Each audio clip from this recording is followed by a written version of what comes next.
Mi hermano, el niño mimado, y su prometida exigen mi herencia para su boda, y mis padres accedieron. Así que yo. Amelia, de 27 años, es la hija mayor de una familia de clase media que siempre ha valorado la conexión y las costumbres. Durante más de 20 años, mis padres se han ganado la vida con una pequeña y acogedora panadería.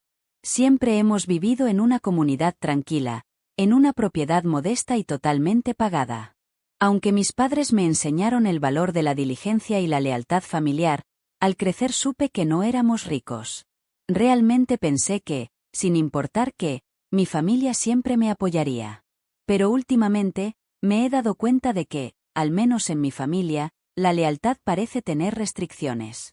Todo este proceso comenzó hace unos 5 años, cuando murió mi abuelo. Me dejó un fondo fiduciario, no una suma ganadora de lotería, pero sí lo suficientemente significativa como para cambiar mi vida si se manejaba con sensatez. El problema es que, a menos que sea para fines específicos como comprar mi primera casa o volver a estudiar, solo puedo acceder a él cuando cumpla 30 años. Dado que siempre he sido pragmática, he estado esperando pacientemente para aplicarlo a la creación de mi propia empresa o a conseguir un pequeño apartamento en la ciudad. Ha sido mi sueño, una red de seguridad y una oportunidad para crear algo para mí. Mi hermano Daniel, de 25 años, se comprometió recientemente con Eleanor, de 26 años, de una familia más rica. Eleanor es el tipo de persona que ilumina una habitación, carismática y encantadora. Sin embargo, también tiene una inclinación a sobrepasar los límites, lo que lleva a las personas al amor o a la evasión. Hasta hace poco, tenía la esperanza de que se uniera a la familia. Todo comenzó en una comida familiar hace unos meses. Eleanor mencionó mi herencia en su habitual forma pulida y efervescente. No fue nada sutil, ¿verdad? Preguntó sobre mis intenciones para el dinero bastante grande que me esperaba y señaló lo afortunada que era. Describí vagamente mis ideas sobre un piso, o quizás la creación de un negocio. Para ser honesta, hablar de mis finanzas con tanta libertad me pareció vergonzoso, especialmente con alguien a quien no conocía muy bien. Eleanor sonrió y, casi en broma, dijo que sería bastante beneficioso si utilizara el dinero para ayudar a Daniel y a ella con su próxima boda, o tal vez ayudar con sus planes futuros. Daniel se rió, pero Eleanor me miró en un incómodo silencio, como si esperara que estuviera de acuerdo. No entendí. Eleanor insistió en que el dinero de la familia debería ayudar a toda la familia. Aunque mis padres intervinieron para enfatizar que era mi dinero y mi decisión, lo descarté en ese momento, pero su tono realmente me preocupó. Los comentarios de Eleanor se volvieron más directos durante las siguientes 3 semanas. Durante las reuniones familiares, me pedía que reconsiderara cómo pensaba gastar el dinero del fideicomiso. Me apartaba a un lado, incluso presentándolo como una inversión en el futuro de la familia. Dijo que el dinero se utilizaría mejor ayudándola a ella y a Daniel a comprar la casa de sus sueños. Al principio me negué amablemente, citando las restricciones del fideicomiso y mis propios objetivos, pero ella no pareció captar la indirecta. Hay que reconocer que Daniel se disculpó por ella un par de veces, pero luego empezó a decir cosas como, entiendo de dónde viene, o estás en una gran posición para ayudar. No era una presión abierta, pero era suficiente para hacerme sentir incómoda. Cuando lo comenté con mis padres, su respuesta fue lo que más me sorprendió. Parecían inseguros, en lugar de rechazarlo. Mi madre también mencionó que Eleanor simplemente quería sentirse como un miembro de la familia, y que Daniel siempre había tenido más dificultades financieras. Entonces me di cuenta, esto no iba a desaparecer pronto. La gota que colmó el vaso fue cuando Eleanor me acorraló a solas durante un almuerzo informal. Insistió en que pensara en entregar una parte de la herencia como regalo de bodas. Me acusó de ser egoísta y de acaparar dinero que realmente ayudaría a Daniel y a su futuro. Cuando esta vez respondí firmemente que no, me sorprendió mucho, no sabía qué decir. Más tarde, Daniel llamó para disculparse, pero parecía más un control de daños que un arrepentimiento verdadero. Eleanor, dijo, tenía razón, aunque no quería parecer tan contundente. Sin embargo, seguía teniendo la sensación de que esto era solo el principio. He perdido el equilibrio desde que mis padres de repente muestran una gran simpatía por el punto de vista de Eleanor. No estoy segura de si realmente están de acuerdo con ella, o si están intentando mantener la paz. De cualquier manera, siento como si mi propia familia me estuviera poniendo como la villana. Pequeñas cosas también han llamado mi atención. Comentarios de familiares sobre mi suerte, pequeños cambios en el comportamiento de Daniel y Eleanor a mi alrededor. Parecen estar tanteando el terreno, determinando su propia capacidad de presión. Aunque intento mantener la calma y seguir mis reglas, no puedo evitar sentir que debo prepararme para una pelea que no pedí. Y realmente, no estoy segura de cuánto tiempo más puedo ignorar esto. Unas semanas después de esos incómodos intercambios con Eleanor, Daniel me envió un mensaje de texto invitándome a almorzar. Parecía bastante inofensivo, una relajada sesión para ponernos al día como hermanos. Pensé que podría ser una buena oportunidad para aclarar las cosas. Daniel y Eleanor estaban allí, todos alegres, cuando llegué. El almuerzo comenzó con normalidad. Charlamos casualmente sobre sus planes de boda, trabajos y el estrés general de la vida. Pero el ambiente cambió cuando apareció el postre. Eleanor se inclinó y volvió a mencionar mi fondo fiduciario, usando un tono tan encantador que casi parecía ensayado. Esta vez no anduvo con rodeos. Aconsejó, no, se sintió más como lo que esperaba, me dijo que les diera la mitad del dinero como regalo de bodas. Incluso habló de cuánto significaría para la familia y cómo demostraría mi apoyo a Daniel y a su futuro. Mantuve la calma y reiteré una vez más que tenía mis propias intenciones financieras y que el fideicomiso contenía condiciones. Aunque Eleanor no se daba por vencida, sentí que eso sería suficiente. Empezó señalando que estaba desperdiciando una riqueza que beneficiaría a todos y que apenas necesitaba el dinero en este momento. Daniel añadió que podía ver mi punto de vista, pero que Eleanor tenía razón. Sentí como si fuera irracional por no siquiera pensarlo. Como básicamente se estaban uniendo contra mí, el almuerzo fue incómodo en general, y me fui sintiendo como si hubiera caído en una trampa. Unos días después, mi padre me llamó. Cuando llegué, Daniel y Eleanor ya estaban sentados con mis padres en lo que llamaron una reunión familiar.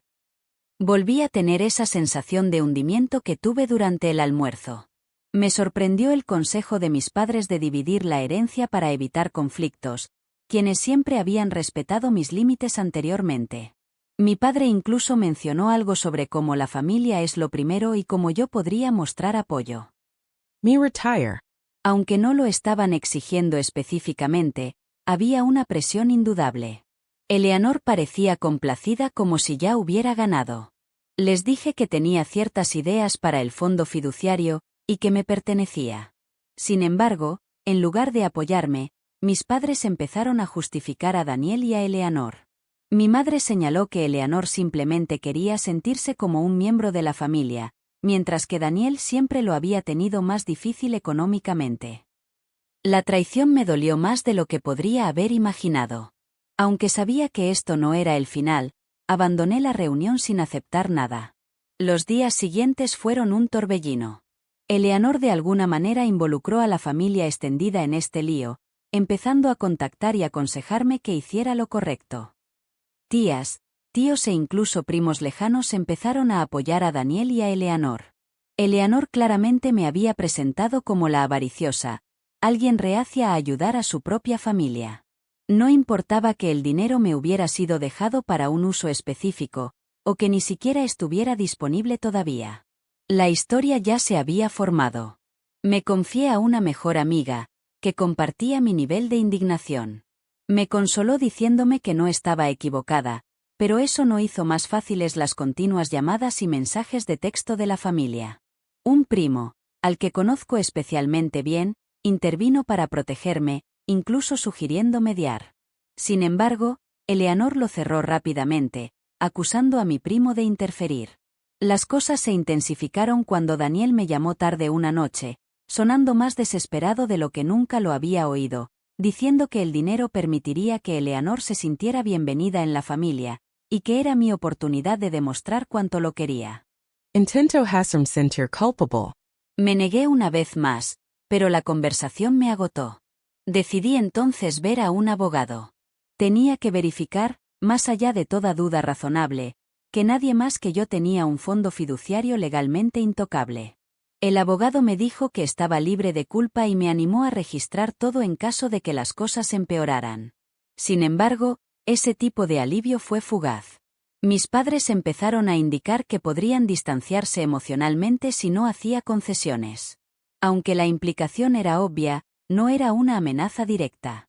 Lo presentaron como si yo eligiera el dinero por encima de la familia, omitiendo mencionar a Eleanor, que fue quien originalmente convirtió esto en un conflicto.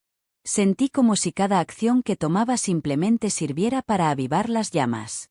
Estaba rodeada.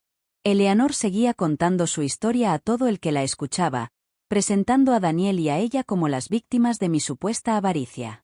Todo el asunto se estaba descontrolando, y no podía deshacerme de la sensación de que las cosas iban a empeorar mucho. Poco después de esa estresante reunión familiar, descubrí algo realmente sorprendente. Un amigo en común comentó informalmente que Eleanor ya había comenzado a planear una boda fastuosa. Tenía reservada una prueba de vestido de lujo, un lugar de alta gama e incluso había contratado a una costosa empresa de catering. Su gasto seguro me sorprendió. Parecía tener el dinero en mano ya. Eleanor dependía de que yo cediera. En ese momento, unos días después, me acerqué a ella en un evento familiar. Eleanor, con su habitual calma, dijo que necesitaba tomar decisiones rápidas para asegurar los mejores proveedores, y que esperaba que finalmente entrara en razón. Incluso lo planteó como si me estuviera haciendo un favor, garantizando que el evento familiar del año sería excepcional. Daniel intervino para defenderla cuando señalé lo presuntuoso que era, alegando que estaba bajo presión para hacer planes y que no pretendía extralimitarse. Sin embargo, se sintió deliberado, no como una extralimitación. Cuando mis padres revelaron un detalle que yo desconocía, que habían estado prestando dinero a Daniel a lo largo de los años, las cosas cambiaron aún más. Afirmaron que se sentían obligados a ayudarlo, dado que estaba formando una familia con Eleanor. Me ayudó a comprender por qué la gente era tan reacia a reprocharle a él o a Eleanor, pero también me hizo darme cuenta de lo fuerte que era el favoritismo. Esto era un patrón ahora, no solo sobre mi herencia. La siguiente acción de Eleanor, al menos en un sentido indirecto, fue hacerlo público. Comenzó a compartir actualizaciones vagas sobre riqueza familiar y primos codiciosos en las redes sociales. Poco después, los mensajes comenzaron a llegar a mi bandeja de entrada de familiares lejanos, muchos de los cuales no había hablado en años. Me aconsejaron que ayudara a Daniel y a Eleanor y que actuara moralmente. Algunos incluso me tildaron de insensible, diciendo que estaba separando a la familia por dinero. Volví con mi abogado en este punto. Me aconsejó que me retirara emocional y legalmente de las circunstancias. Eso significaba mantener registros de todo y detener las discusiones familiares sobre el dinero. Aunque sabía que tenía que defenderme, parecía un cambio radical. Mi amiga, siempre mi voz de la razón, me aconsejó que no tuviera contacto con Daniel y Eleanor durante un tiempo también. Aunque no estaba segura de estar preparada para eso, podía entender su argumento. Daniel me dejó un mensaje de voz por esa época, diciendo que toda esta situación estaba arruinando a la familia. Su voz temblaba mientras me suplicaba que lo reconsiderara. Lo calificó como un malentendido, pero la culpa subyacente era difícil de pasar por alto. Poco después, mis padres repitieron sus observaciones, acusándome de terquedad y de no ser conciliadora. Excepto por unas pocas personas importantes que vieron a través del espectáculo, todos parecían estar levantándose contra mí. Y entonces llegó la revelación más inquietante hasta el momento. Mi pariente me dijo que Eleanor había estado investigando mi situación financiera con la excusa de ayudar con el presupuesto familiar. Aparentemente había estado sondeando a Daniel para obtener detalles sobre el fideicomiso e incluso intentó que viera mis registros bancarios. Afortunadamente, no pudieron entrar realmente, pero la idea de que ella estuviera excavando tan profundo me hace temblar. Observando las cosas en silencio, mi primo descubrió algo aún más sorprendente. Eleanor tenía un pasado de manipulación financiera de otros. Había estado involucrada una vez antes, Y cuando su ex descubrió que había estado financiando su estilo de vida con él, esa relación se derrumbó en una catástrofe. Equipada con este conocimiento, mi prima confrontó a Eleanor, lo que solo sirvió para aumentar el drama. Eleanor lo negó todo y acusó a mi prima de intentar poner a la familia en su contra. La familia extendida comenzó a dividirse en dos facciones distintas.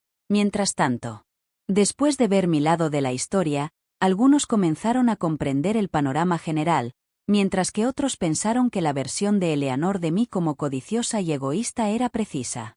La división simplemente acentuó la anarquía. Los eventos familiares se transformaron en campos de batalla de conflictos moderados y comentarios pasivo-agresivos. Me di cuenta de que tenía que dejar de vivir así. La preocupación me estaba desgastando, y comencé a pensar realmente en medidas extremas para salvar mi legado, y lo que es más importante, mi salud mental. Si Eleanor continuaba acosando, mi abogado me aconsejó que enviara una carta de cese y desistimiento. Mi amiga me recordó que tal vez la única forma de mantener la paz es cortar con las personas. Aunque lo pensé mucho, pude ver la escritura en la pared. Las líneas de batalla ya estaban trazadas, y sentía que era imposible dar marcha atrás. Mi familia, antes muy unida, estaba dividida, y la única persona que coordinaba todo no parecía tener intención de detenerse. Todo lo que podía esperar era algún tipo de conclusión de lo que sucediera. Después de semanas de drama implacable, mi abogado y yo decidimos que era hora de actuar. Ella escribió formalmente a Eleanor una carta de cese y desistimiento, alertándola expresamente para que detuviera la campaña de acoso y difamación. Dada la conducta cada vez peor de Eleanor, parecía una medida necesaria. Sus mensajes en las redes sociales se habían vuelto aún más agudos, con vagas referencias a la traición y acusaciones veladas sobre miembros egoístas de la familia que agriaban las relaciones. Lidiar con eso era agotador, sabía que ignorarlo solo la empoderaría más. La carta de cese y desistimiento pareció conectar con algo. Daniel y Eleanor respondieron a los pocos días, amenazando con demandarme por sufrimiento emocional. Dijeron que estaban sufriendo más debido a mi negativa a compartir la herencia y la carta ilegal. Sus amenazas eran, en el mejor de los casos, débiles. Mi abogado me dijo que carecían de fundamento legal para una demanda. Aún así, la arrogancia era simplemente asombrosa. Daniel, normalmente mi hermano pequeño y tranquilo, ahora estaba totalmente absorto en los planes de Eleanor. Como era de esperar, mis padres volvieron a involucrarse. Me instaron a resolver el problema amablemente para evitar avergonzar más a la familia. Su principal preocupación no era lo correcto o lo incorrecto, sino más bien cómo este conflicto continuo podía parecer a los extraños. Me instaron a dejar que todo pasara, a comprometerme y a dar a Eleanor y a Daniel lo que querían. Su negación del daño que Eleanor estaba generando dejó bastante claro dónde estaba su lealtad. No conmigo. Eleanor, mientras tanto, duplicó sus bromas en las redes sociales. Comenzó a contar historias exageradas sobre parientes venenosos que buscaban sabotear su boda y la de Daniel. Entre líneas, era fácil de leer. Otros miembros de nuestra familia extendida que aún no estaban involucrados comenzaron a contactarme para averiguar si las publicaciones hablaban de mí. El interminable asalto de preguntas y comentarios era agotador. En ese momento, decidí cortar toda comunicación por completo y bloquear a Eleanor y Daniel en todas las plataformas. Mi prima, que había sido mi apoyo durante todo esto, hizo una intervención significativa. Se ofreció a ayudarme a recopilar pruebas para defenderme en caso de que las cosas se pusieran más serias. Revisamos juntas capturas de pantalla de las publicaciones de Eleanor, mensajes de texto e incluso pequeños fragmentos de chat familiar. No fue difícil construir un caso que demostrara las estrategias engañosas de Eleanor. A medida que investigábamos más, me di cuenta de hasta dónde habría estado dispuesta a llegar para conseguir lo que quería. El asunto se oscureció cuando me enteré de que Eleanor había estado difundiendo rumores en mi empresa. Un colega me llevó a un lado y me dijo que alguien había estado llamando con preguntas intrusivas sobre mi situación financiera. No me llevó mucho tiempo hacer las conexiones con Eleanor. Afortunadamente, mi alentador colega me ayudó a recopilar material para manejar posibles calumnias. Aunque desagradable, la teoría de que estaba tratando de socavar mi carrera no fue sorprendente. En medio de todo esto, Daniel cometió un error crucial. Envió accidentalmente capturas de pantalla de una conversación privada con Eleanor en un mensaje de texto grupal, incluyendo a mis padres y a Eleanor. Las comunicaciones presentaban una imagen bastante clara de sus verdaderos objetivos. En una de ellas, dijo abiertamente, mi principal objetivo es asegurar el dinero, y que mis padres finalmente me convencerían de ceder. Incluso se rió de cómo siempre había sido experta en hacer que los demás vieran las cosas a su manera. Los mensajes eran desagradables. Con la esperanza de que mis padres finalmente vieran la verdad, les envié el mensaje de texto de inmediato. Su respuesta fue de sorpresa mezclada con incredulidad. Aunque no podían ignorar los datos, todavía dudaban en enfrentarse directamente a Eleanor, como si eso absolviera su comportamiento. Mi padre murmuró algo sobre cómo las bodas sacan lo peor de la gente. Aunque parecía más indecisa, mi madre todavía no me apoyaba totalmente. Aún así, la familia en general respondió mucho más enérgicamente. Muchos de ellos comenzaron a reunirse detrás de mí después de que el mensaje de texto se hiciera público. Aquellos que antes habían estado indecisos o que pensaban que la versión de los hechos de Eleanor era cierta cambiaron de opinión rápidamente. El cambio fue obvio, y por primera vez en semanas, sentí que no estaba completamente sola en esta lucha. Eleanor intentó dar marcha atrás, por supuesto. Envió lo que solo podría llamarse una falsa disculpa, llena de afirmaciones nebulosas sobre malentendidos y estar atrapada en el estrés de la preparación de la boda. Parecía obviamente más preocupada por haber sido descubierta que por lo que había hecho.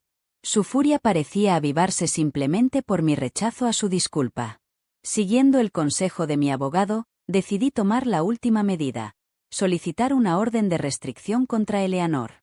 Aunque no tomé esta decisión a la ligera, su acoso fue más allá de los límites razonables. Además de brindar protección legal, la orden de restricción expresaba claramente mi voluntad de detener sus acciones. La orden de restricción produjo ramificaciones rápidas. Las actividades de Eleanor en las redes sociales terminaron repentinamente, y Daniel también pareció retirarse. Aunque el conflicto con mis padres persistía, el silencio de Eleanor fue un alivio. Tuve algo de tiempo para respirar y comenzar a concentrarme en mí misma una vez más, por primera vez en lo que parecía una eternidad. Eleanor se resistió a rendirse por completo, incluso con la orden de restricción en vigor. Todavía recibía fragmentos de sus quejas a través de los murmullos de amigos en común y la vid de los parientes.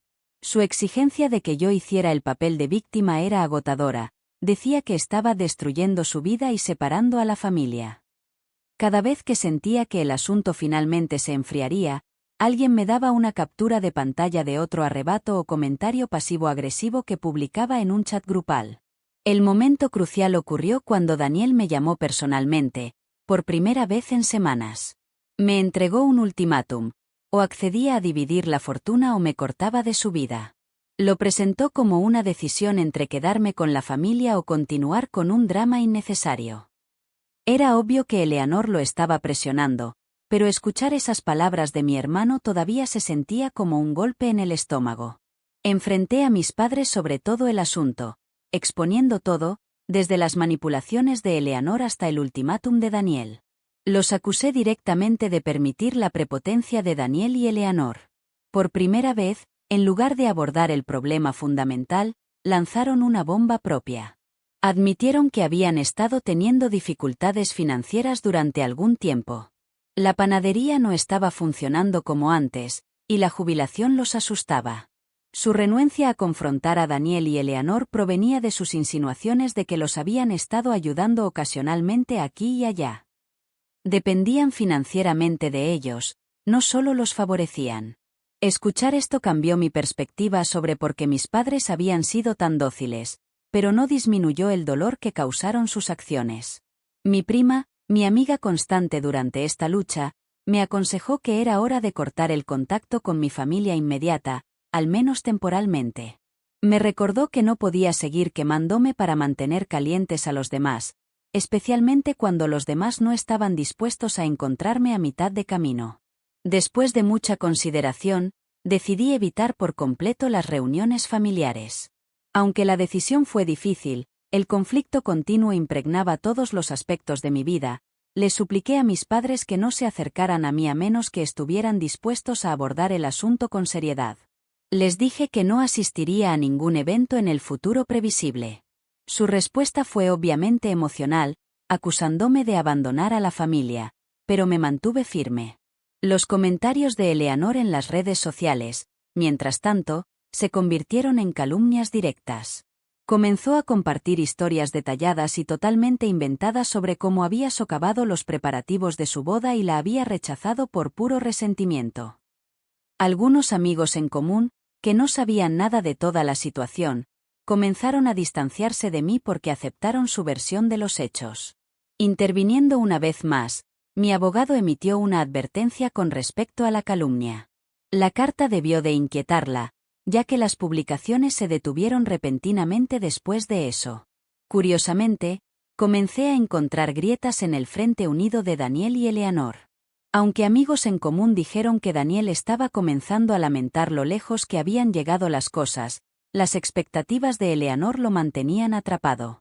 Casi al mismo tiempo, me enteré por rumores de que Eleanor tenía un plan B. Supuestamente iba a dejar a Daniel una vez que sus finanzas fueran estables. Aunque no pude verificarlo, la historia provino de alguien que había escuchado a Eleanor charlando en una despedida de soltera, y coincidía con todo lo que había sabido de ella hasta ahora. Mis padres comenzaron a notar los verdaderos colores de Eleanor mientras todo esto sucedía. Aunque no lo dijeron directamente, su tono cambió durante los pocos intercambios tensos que tuvimos. Comenzaron a dudar de algunas de las decisiones de Eleanor y admitieron que su comportamiento no estaba totalmente justificado. Aún así, no asumieron ninguna responsabilidad por cómo habían manejado el asunto ni se disculparon. Decidí que era hora de prestarme atención a mí misma. Comencé la terapia para procesar el drama familiar y trabajar en mejores límites para el futuro. Mi terapeuta me ayudó a comprender que podía controlar el acceso de mi familia a mi vida, incluso cuando no podía cambiar su comportamiento. Recuperar ese control, después de meses de sentir que siempre estaba a la defensiva, fue liberador. En un giro inesperado de los acontecimientos, mi familia extendida planeó una reunión y dejó claro que Eleanor no era bienvenida. Querían alejarse de su influencia negativa y mostrarme su apoyo. Fue la primera vez que sentí que no estaba luchando contra esto sola. Fue mucho más aliviador ver a las personas que más significaban reunidas a mi alrededor. Al final de todo, mis prioridades eran muy obvias. Mis principales preocupaciones ahora son proteger mi futuro financiero y mi bienestar emocional. Dejé de interactuar con cualquier drama sobre Daniel y Eleanor, rechacé los intentos de mis padres de hacerme sentir culpable y me apoyé en el apoyo de mis amigos cercanos y familiares extendidos. Sentí que podía respirar una vez más, por primera vez en mucho tiempo. Unos meses después de cortar formalmente las relaciones con mis padres, Daniel y Eleanor, las cosas volvieron a cambiar. Se corrió la voz entre amigos en común de que Eleanor había dejado a Daniel. Cualquiera que hubiera estado observando su conducta no habría encontrado sorprendente la revelación. Aparentemente, comenzó a distanciarse de Daniel después de comprender que el conflicto de la herencia no resultaría a su favor. Eleanor se mudó de su apartamento compartido con la excusa de necesitar espacio, y la separación se produjo en silencio. Daniel estaba atónito. No mucho después, Daniel se puso en contacto. No era la voz agresiva o frenética que había llegado a conocer durante el drama de la herencia. Más bien, lo lamentaba. Dijo que Eleanor lo había empujado a su lado y que había ignorado las señales de advertencia porque quería que su relación fuera perfecta. Parecía realmente arrepentido, pero dejé claro que restaurar cualquier tipo de relación requeriría tiempo, trabajo y aceptación de mis límites. Mis padres también comenzaron a ponerse en contacto, buscando sanar nuestra relación rota. Comenzaron a sentirse mal por cómo habían manejado las cosas y comenzaron a darse cuenta de que habían dejado que Daniel y Eleanor fueran prepotentes. Aún así, establecí ciertos límites. Aunque era receptiva a una conversación cortés, dejé claro que reconstruir la confianza llevaría tiempo. Decidí en este momento, finalmente, acceder a mi herencia y comenzar a crear la vida que siempre había imaginado. Usando parte del dinero, compré mi primera casa, un pequeño apartamento en la ciudad que parecía un nuevo comienzo. Usando los fondos restantes, lancé un pequeño negocio con el que había estado fantaseando durante años. Aunque era un riesgo calculado, la sensación de control e independencia que me otorgó valió la pena cada minuto de trabajo. Mi prima, que había sido mi principal apoyo durante la crisis, se volvió aún más importante en mi vida. Me guió a través de las dificultades de lanzar mi empresa y me animó a prestar mucha atención a las relaciones que realmente importaban. Desde mi primer cliente comercial hasta mudarme a mi nueva casa, celebramos cada pequeño logro juntas. Su apoyo constante nos recuerda que la familia no se limita solo a la sangre. En cuanto a Daniel, su relación con Eleanor lo había hecho enfrentar algunas realidades difíciles. Comenzó la terapia para ayudarlo con sus problemas de codependencia y para comprender mejor por qué había dejado que Eleanor lo controlara durante tanto tiempo. Comenzó a reconstruir su vida en silencio. Nuestra conexión creció, poco a poco. Respetó mis límites y se abstuvo de presionar por más de lo que estaba dispuesta a ofrecer. Aunque no era ideal, era una dirección positiva. Eleanor, mientras tanto, tuvo que pagar por sus actos. Su perfil en las redes sociales cayó después de las advertencias de cese y desistimiento y difamación. Su imagen había sufrido mucho para cuando su separación de Daniel se hizo pública. Distanciada de sus amigos en común, finalmente desactivó sus cuentas por completo. Más tarde, me enteré de que había dejado un rastro de relaciones destruidas al mudarse a otra ciudad, en un intento de un nuevo comienzo. Otra gran decisión que tomaron mis padres fue vender su panadería en quiebra y jubilarse. Sus razones declaradas fueron el estrés y el deseo de simplificar su vida, pero era obvio que también estaban luchando con la culpa por cómo habían manejado el problema familiar. Aunque a veces intentaron volver a ponerse en contacto, parecieron comprender que mis límites estaban establecidos. Finalmente se disculparon formalmente, dándose cuenta de cuánto me había ofendido su comportamiento. Aunque valoré el gesto, me mantuve alejada para darle prioridad a mi propia paz. El apoyo provino de la familia extendida que se había unido a mi alrededor durante el apogeo de la crisis. Comenzamos a planear más reuniones, libres del estrés que había acosado las ocasiones anteriores. Me hizo sentir que pertenecía, algo que no había experimentado recientemente. Algunos familiares incluso me elogiaron individualmente por ser firme y manejar con gracia una situación tan desagradable. Reconectar con familiares lejanos que apreciaron mi fuerza fue uno de los resultados más sorprendentes.